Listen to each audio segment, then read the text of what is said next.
महात्मा बुद्धा कहते हैं, मन के जीते जीत है और मन के हारे हार। इंसान का सबसे बड़ा शत्रु उसका मन है। अगर वह चाहे तो उसे बर्बाद कर दे, अगर वह चाहे तो उसे आबाद कर दे। नमस्कार दोस्तों, स्वागत है आपका हमारे इस YouTube चैनल में। आज की कहानी में हम जानेंगे कि मन में उठ रहे गंदे विचारों को कैसे खत्म करें। दोस्तों, हमारे मन में गंदे विचार क्यों आते हैं? हम नहीं चाहते, लेकिन फिर भी हमारे मन में गंदे विचार आते रहते हैं। लेकिन मन हमारा सबसे बड़ा दोस्त और मन ही सबसे बड़ा दुश्मन क्यों है?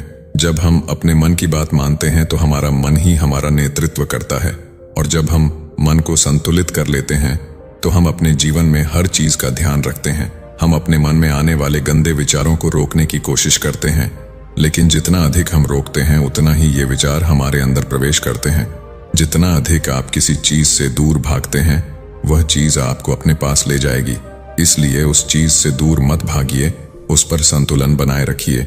एक बार एक व्यक्ति गौतम बुद्ध के पास आया और गौतम बुद्ध से बोला कि हे बुद्ध, मेरे मन में इतने गंदे विचार क्यों आते हैं?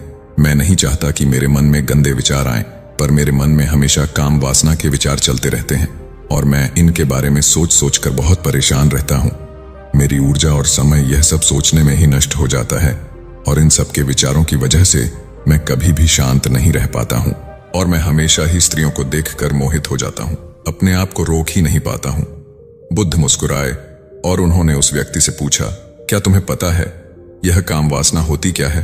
फिर उस व्यक्ति ने उत्तर दिया और कहा, बुद्ध, मैं यह तो नहीं जानता कि काम वासना होती क्या है, पर हाँ, ये जो भी है बहुत बुरी चीज है। फिर बुद्ध ने उस व्यक्ति से कहा कि सबसे पहले तो तुम्हें यह समझना है कि प्राकृतिक रूप से जो भी चीज हमारे अंदर है वह बुरी नहीं है। हमारे जीवन में उसकी कुछ ना कुछ जरूरत है। वासना कोई बुरी बात नहीं है। यह तो हमारे मन की एक भावना है जो हमें किसी न किसी चीज की कमी का एहसास करवाती है, और फिर हम उस चीज को पाने के लिए उस चीज की तरफ आकर्षित हो जाते हैं। जैसे अगर तुम्हारे पास धन की कमी है तो तुम्हें धन पाने की वासना उत्पन्न हो जाएगी। तो वासना कुछ और नहीं, बस एक प्रकार की कमी है जो कि एक प्रकार की जरूरत का एहसास है, और जब ये जरूरत शारीरिक हो तो हम इसे काम वासना कह देते हैं। उस व्यक्ति ने गौतम बुद्ध को कहा कि बुद्ध, मुझे काम वासना का मतलब तो समझ में आ गया, पर आप मुझे ये बताइए कि यह आती कहां से है और कैसे आती है? गौतम बुद्ध ने कहा कि काम वासना कहीं से आती नहीं है, ये तो हमारे अंदर ही होती है, और इसका होना तो जरूरी भी है, तभी तो मानव जाति का विस्तार होगा। उस व्यक्ति ने कहा, जब यह हमारे अंदर ही है और जरूरी भी है तो फिर लोग इसे गलत क्यों बोलते हैं? बुद्ध ने कहा कि यही तो समस्या है। लोगों ने काम वासना को गलत तरीके से सोच लिया है, इसे छिपाने की और दबाने की कोशिश करते हैं। काम वासना गलत नहीं है, बल्कि काम वासना का गलत तरीके से प्रयोग करना गलत बात है। लोग जिससे प्रेम करते हैं बस उसी के लिए जीने लग जाते हैं, उसे पाना ही अपना लक्ष्य बना लेते हैं और उसी के बारे में हमेशा सोचते रहते हैं, पर यह सब गलत है। बुद्ध ने उस व्यक्ति से कहा, क्या तुम्हें पता है जानवरों में भी काम वासना होती है? उस व्यक्ति ने उत्तर दिया, हाँ बुद्ध, जानवरों में भी काम वासना होती है, क्योंकि जानवर भी तो आखिर अपनी पीढ़ी को आगे बढ़ाएंगे। बुद्ध ने कहा, तो फिर हम जानवरों की काम वासना को गलत क्यों नहीं कहते हैं? व्यक्ति ने कहा, मुझे नहीं पता महात्मा, आप ही मुझे बताइए। गौतम बुद्ध ने कहा कि जानवर अपनी काम वासना का प्रयोग आनंद प्राप्ति के लिए नहीं करते, वह तो सिर्फ संतान उत्पन्न करने के लिए काम वासना का उपयोग करते हैं। जानवरों को प्रकृति ने इतनी समझ नहीं दी कि वह काम वासना को अपने सुख का आधार बना सके, जबकि मनुष्य अपनी समझ के बलबूते पर प्रकृति में पाई जाने वाली प्रत्येक वस्तु को अपने सुख के लिए अपने प्रयोग करता है। हम इंसानों ने ही काम वासना को अपने सुख का साधन बना लिया है, जबकि प्रकृति ने तो हमें अपने वंश को आगे बढ़ाने के लिए दिया था, लेकिन इंसानों ने इसे अपने जीवन का परम लक्ष्य बना रखा है, और इस तरह से काम वासना का बेलगाम हो जाना गलत है। उस व्यक्ति ने पूछा, महात्मा जी, ये काम वासना हम पर हावी क्यों होती है और क्यों यह बेलगाम हो जाती है?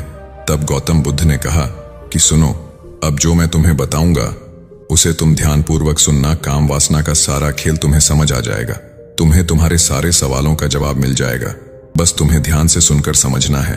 फिर गौतम बुद्ध उस व्यक्ति को बताना शुरू करते हैं। एक बार की बात है, एक आश्रम में गुरु और उनके शिष्य रहा करते थे, जिससे रोजाना आश्रम के बाहर स्थित गांव में भिक्षा लेने के लिए जाते थे। उस आश्रम का एक शिष्य जिस गांव में भिक्षा लेने जाता था, उसे रास्ते में एक नदी पद्धति थी, जिससे रोज उसी रास्ते से भिक्षा लेने जाता था। एक दिन उसे ने देखा कि एक लड़का पेड़ के पीछे छिपा है। वह उस लड़के के पास गया और उससे जाकर बोला, भाई तुम इस पेड़ के पीछे छिपकर क्या देख रहे हो?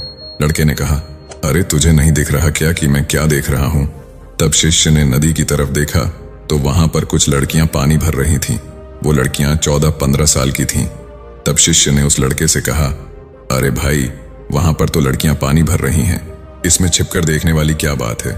तब वो लड़का शिष्य की तरफ देखकर उससे कहता है, अरे पागल, तुम्हें दिखाई नहीं दे रहा? यह परी कैसे नदी से पानी ला रही है? जरा उनकी अदाओं को तो देखो, उनके कोमल शरीर को देखो, उनकी पतली कमर मटके को उठाते समय बल खाती है और उनके बाल उनकी कमर पर कैसे लहरा रहे हैं, मानो सुंदरता बिखरी पड़ी हो। उसने फिर से नदी के किनारे देखा और इस बार वह नदी के किनारे देखता रहा। अब कुछ भी दिखाई नहीं दे रहा था और वह बिल्कुल निडर था। उसे किसी भी चीज का कोई डर नहीं था। लेकिन अब वो छिपने लगा और उन लड़कियों को देखने लगा जैसे उसने कोई अपराध कर दिया हो। और जब वो छिपकर उन लड़कियों को देख रहा था तभी वो अचानक अंदर से कौंप गया और उसने कहा कि ये मैं क्या कर रहा हूं? मैं जो कर रहा हूं वो सही नहीं है, मुझे यहां से चले जाना चाहिए। और फिर वह जल्दी से वहां से चला गया। वो आश्रम पहुंच जाता है। आश्रम जाकर वो अपने कार्यों में लग गया।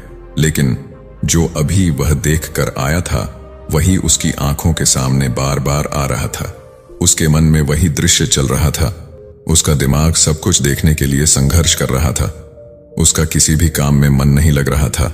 सुबह होते ही वह रोज जल्दी ही भिक्षा के लिए आश्रम से निकल जाता था और उस नदी के पास वाले पेड़ के पास जाता था जहां पर वह लड़का पहले से मौजूद रहता था। उसके साथ मिलकर लड़कियों को छुप छुप कर देखता था।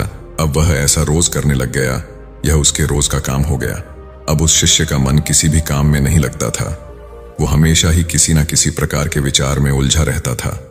वो आश्रम के कार्यों को भी ठीक ढंग से नहीं कर पा रहा था। न वो ठीक से सो पाता था, न वो ठीक से खाना खा पाता था।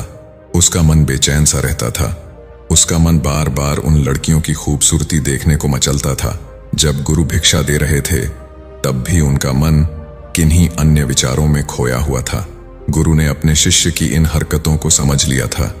फिर एक दिन गुरु ने शिष्य को अपने पास बुलाया और कहा कि आज से मैं भी तुम्हारे साथ भिक्षा मांगने चलूंगा। आप और मैं एक साथ भिक्षा मांगने जाएंगे। तभी शिष्य गुरु को मना करते हुए बोला, नहीं गुरुदेव, आप परेशान क्यों हो रहे हो? मैं अकेला ही ठीक से भिक्षा मांग सकता हूं। गुरु ने शिष्य से कहा कि ठीक है, तुम अकेले ही भिक्षा मांगने जाओ। जिससे वह तुरंत भिक्षा मांगने निकल पड़ा। सभी लोग उसे देखने के लिए उसके पीछे पीछे चलने लगे। थोड़ी दूर जाने पर गुरु ने देखा कि उनका शिष्य एक अपराधी की तरह एक लड़के के साथ पेड़ के पीछे छिपा हुआ है और छिपकर कुछ देख रहा है। गुरु भी अपने शिष्य के पीछे जाकर खड़े हो गए। उसका शिष्य क्या देख रहा है जिसे देखने के लिए वह एक अपराधी की तरह पेड़ के पीछे छिपा हुआ है? गुरु ने देखा कि उसका शिष्य पेड़ के पीछे छिपकर नदी से पानी ले रही लड़कियों को देख रहा है। तब गुरु ने शिष्य से कहा, क्या देख रहे हो? अपने गुरु की आवाज सुनकर वह डर गया और उसके पसीने छूटने लगे। वह ऐसे कांपने लगा जैसे उसने किसी चोर को चोरी करते समय पकड़ लिया हो। उसकी हालत खराब हो गई। वो कुछ भी नहीं बोल पा रहा था। दूसरा जो शिष्य के साथ था वो वहां से भाग गया। उसके मुंह से कुछ टूटे फूटे शब्द ही बाहर निकल रहे थे। वो अपने गुरु से नजर भी नहीं मिला पा रहा था। गुरु ने शिष्य की तरफ देखा और कहा कि मेरा शिष्य तो निर्भय था, उसे तो किसी भी चीज का डर नहीं था, लेकिन ये क्या, तुम तो भय के मारे कांप रहे हो। शिष्य ने गुरु से कहा कि मुझे माफ कर दो गुरुदेव, मेरा इसमें कोई दोष नहीं है। उस लड़के ने मुझे बहका दिया था, लेकिन आपसे मैं वादा करता हूं कि आज के बाद मैं ऐसा कभी दोबारा नहीं करूंगा। मुझे माफ कर दो गुरुदेव। गुरु ने शिष्य से कहा कि कोई बात नहीं, पर इस बात का तुम ध्यान रखना कि हम जैसी संगति करते हैं वैसा ही फल हमें प्राप्त होता है। हम जैसी संगति करते हैं उसके विचार हमारे अंदर प्रवेश करते हैं। इसीलिए अच्छी संगति करो जिससे तुम्हारे अंदर अच्छे विचारों का प्रवेश हो। फिर गुरु और शिष्य आश्रम लौट आए और फिर से शिष्य आश्रम के कार्यों पर ध्यान देने लगा। उसने उस रास्ते को छोड़ दिया और दूसरे रास्ते से जाने लगा। वो अपने काम को ध्यान से करने लगा, लेकिन धीरे धीरे उसके अंदर क्रोध उत्पन्न हो गया और फिर वो दूसरे शिष्यों पर क्रोध करने लगा और बेचैन रहने लग गया। अब वो सही समय पर भोजन भी नहीं करता था। वो भोजन भी बहुत कम खाता था। एक रात गुरु शिष्य के पास आए और उससे बोले कि अब तक तुमने कितनी बार अपना वादा तोड़ दिया।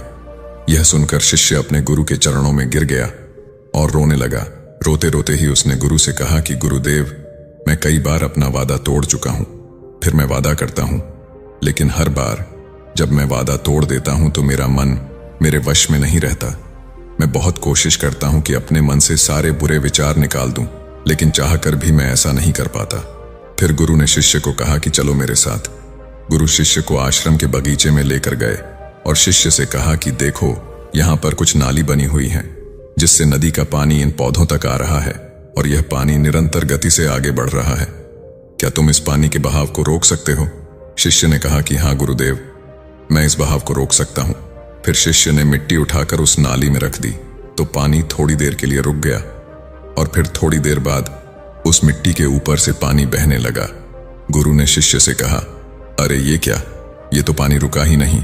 फिर से शिष्य ने कुछ कंकर पत्थर उठाकर उस नाली में रख दिए और फिर थोड़ी देर के लिए पानी रुक गया, लेकिन फिर थोड़ी देर बाद ही उन कंकड़ पत्थर के ऊपर से पानी निकल आया। फिर गुरु ने कहा कि शिष्य, यह क्या हुआ? पानी तो फिर से बहने लग गया। तुम तो बोल रहे थे कि तुम इसे रोक दोगे। क्या हम किसी काम को रोकना चाहे तो क्या हम उसे रोक नहीं सकते हैं? तब शिष्य ने कहा, कोई बात नहीं गुरुदेव, मैं इस पानी को तो आपको रोक के दिखाऊंगा। शिष्य फिर से एक बड़ा सा पत्थर लेकर आया और उस नाली पर रख दिया और पानी रुक गया।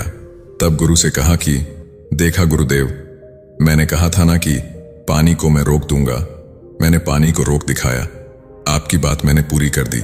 गुरु मुस्कुराए और बोले, अच्छा जरा ध्यान से देखो, पानी रुक गया क्या? वो तो पीछे की नाली तोड़कर बाहर निकल गया और अगल बगल से बह रहा है। और ध्यान से देखो, इस पत्थर के आगे भी आ गया और ये पानी अपना रास्ता बदलकर फिर से आगे की तरफ जाएगा। और फिर थोड़ी देर बाद ऐसा ही हुआ। फिर गुरु ने शिष्य को समझाया कि तुम्हारे साथ भी तो ऐसा ही चल रहा है। तुम बार बार प्रयास कर रहे हो, बड़े से बड़ा प्रयास कर रहे हो, पर हर बार तुम्हारा प्रयास टूट रहा है और यह हमेशा टूटता ही रहेगा। तुम कितना भी बड़ा पत्थर रख लो, लेकिन पानी तो अपना रास्ता बना ही लेगा। यह सब देखकर शिष्य ने गुरु से कहा कि ही गुरुदेव, क्या कोई तरीका नहीं है जिससे मैं गंदे विचारों से बाहर निकल सकूं और यह मेरे मन में आए ही ना? गुरु शिष्य को एक नदी के पास ले गए जहां से उस बगीचे में पानी जा रहा था। गुरु ने शिष्य से कहा, वो पानी इसी नदी से जा रहा है। अगर हम यहीं से उस रास्ते को बंद कर दें जहां से पानी बगीचे में जा रहा है, तब क्या हम पानी को रोक नहीं सकते? शिष्य ने कहा कि हाँ गुरुदेव, अवश्य ऐसा हो सकता है। मैं इस पानी को यहीं से बंद कर देता हूं, तब आगे की नाली में पानी जाएगा ही नहीं और फिर बगीचे में पानी जाएगा ही नहीं। फिर शिष्य नदी से जाने वाले रास्ते को बहुत मेहनत करके पत्थर और मिट्टी डालकर बंद कर दिया और गुरु से कहा कि गुरुदेव, मैंने पानी को बंद कर दिया है, अब यह पानी बगीचे में जाएगा ही नहीं। तब गुरु ने कहा, शिष्य, अगर पानी बगीचे में नहीं जाएगा तो पेड़ पौधों को पानी कहां से मिलेगा? उन पेड़ पौधों को तो पानी की आवश्यकता है और उन पेड़ पौधों में कुछ पेड़ पौधे तो ऐसे हैं जिनको रोज पानी की आवश्यकता है। वह तो मुरझाकर सूख ही जाएंगे, उनका क्या होगा? पानी तो हमें खोलना ही होगा। शिष्य ने गुरु की बात सुनकर वापस नदी से जाने वाले पानी का रास्ता खोल दिया। तब गुरु ने शिष्य से पूछा, शिष्य, अगर हम इस नदी के पूरे पानी को बगीचे की तरफ मोड़ दें तो क्या होगा? तब शिष्य ने जवाब दिया कि गुरुदेव, वहां पर जितने भी पेड़ पौधे हैं वो गलकर नष्ट हो जाएंगे, वहां पर कुछ नहीं बचेगा। फिर गुरु मुस्कुराए और बोले, तुम इस बात को समझो कि हमें किसी भी चीज को रोकना नहीं है, बस हमें हमेशा संतुलन बनाए रखना है। कम पानी से भी पौधे नष्ट होते हैं और ज्यादा पानी से भी पौधे नष्ट होते हैं। हमारा जीवन संतुलन से ही चलता है। गुरु ने शिष्य से कहा कि अगर मैं तुम्हें कुछ कहूं कि तुम आम के बारे में मत सोचो, तो तुम्हारे मन में सबसे पहले किसका चित्र आएगा? शिष्य ने कहा कि गुरुदेव, मेरे मन में तो पहला चित्र आम का ही आएगा। गुरु ने कहा कि जब हम गंदे विचारों को जबरदस्ती रोकने का प्रयास करते हैं तो वह और मजबूती के साथ हमारे अंदर प्रवेश करते हैं, हमारे अंदर उठते हैं। इसलिए हमें उन्हें कभी भी दबाने की कोशिश नहीं करनी चाहिए। तब गुरु शिष्य के पास गए और बोले कि बुरे लोगों की संगति के कारण भी हमारे अंदर गंदे विचार आते हैं। कभी कभी ऐसा होता है कि हमारे अंदर कामुकता नहीं होती, लेकिन कुछ अश्लील लोगों के साथ रहने के कारण वह हम पर हावी हो जाती है। तब शिष्य ने कहा कि गुरुदेव, आप सही कह रहे हैं, मैं अपने लक्ष्य से भटक गया था। तब वह शिष्य रात को बहुत शांति से सोया, सुबह पूरे मन से अपना काम किया और फिर सुबह वही भिक्षा लेने चला गया जहां वह लड़का आज भी पेड़ के पीछे छुपकर उन लड़कियों को देख रहा था।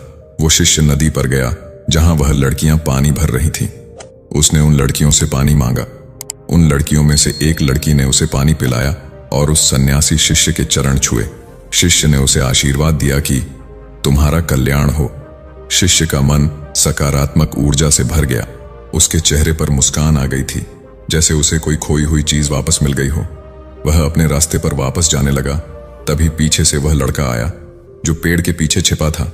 वह शिष्य के पास आया और बोला कि क्या बात है, आज तो तुमने करीब से देखा है, आप तो मुझसे आगे निकल गए। तब शिष्य ने कहा कि हम हमेशा दूसरे के दर्शन करने में ही व्यस्त रहते हैं, अपने दर्शन कर ही नहीं पाते। तुम कब तक इस पेड़ के पीछे छुपते रहोगे? किसी को पसंद कर लो, उससे बोल दो, अगर वो भी तुम्हें पसंद करती है तो शादी कर लो, और उससे पहले तुम कुछ बन जाओ। अपने आप को पहचान लो, ऐसे अपना समय बर्बाद मत करो। फिर वह लड़का रोज उस शिष्य से मिलने लगा और उस लड़के ने नदी पर जाना छोड़ दिया। और फिर वो लड़का अपने जीवन में कुछ बनने के लिए संघर्ष करने लगा। तो तुमने देखा संगति का असर क्या होता है। अपनी संगति बदलो, अपने विचार बदलो। बुद्ध ने उस व्यक्ति से पूछा कि क्या तुम्हें तुम्हारे सारे सवालों का जवाब मिल गया? तब उस व्यक्ति ने कहा कि हाँ महात्मा जी, आपका बहुत बहुत धन्यवाद। तब गौतम बुद्ध ने उस व्यक्ति से कहा कि जब तुम्हारे मन में गंदे विचार आए तब आप अपने आप को दोषी मत मानो। यह शरीर है और यह सब हजारों वर्षों से सिखाया गया है। यह केवल तुम्हारे सोच लेने से, शपथ लेने से यह टूटने वाला नहीं है, लेकिन तुम्हारे पास वो शक्ति है, वो ऊर्जा है जिसका तुम्हें संतुलन उपयोग करना है। तुम एक जीवित ऊर्जा हो जो कुछ भी अनुभव करने के लिए स्वतंत्र है, जो निर्माण करने के लिए स्वतंत्र है। इसलिए तुम अपने आप को पहचानो। यह बोलकर गौतम बुद्ध मौन हो गए और वो व्यक्ति वहां से चला गया। तो दोस्तों, उम्मीद करते हैं कि आपको इस वीडियो से जरूर बहुत कुछ सीखने को मिला होगा। इसलिए इस वीडियो को अपने दोस्तों एवं परिवार के साथ ज्यादा से ज्यादा जरूर शेयर करें, ताकि उन्हें भी इस वीडियो से कुछ सीखने को मिल सके। और ऐसी ही ज्ञानवर्धक वीडियो देखने के लिए हमारे चैनल को सब्सक्राइब करना ना भूलें। धन्यवाद। नमो बुद्धाय।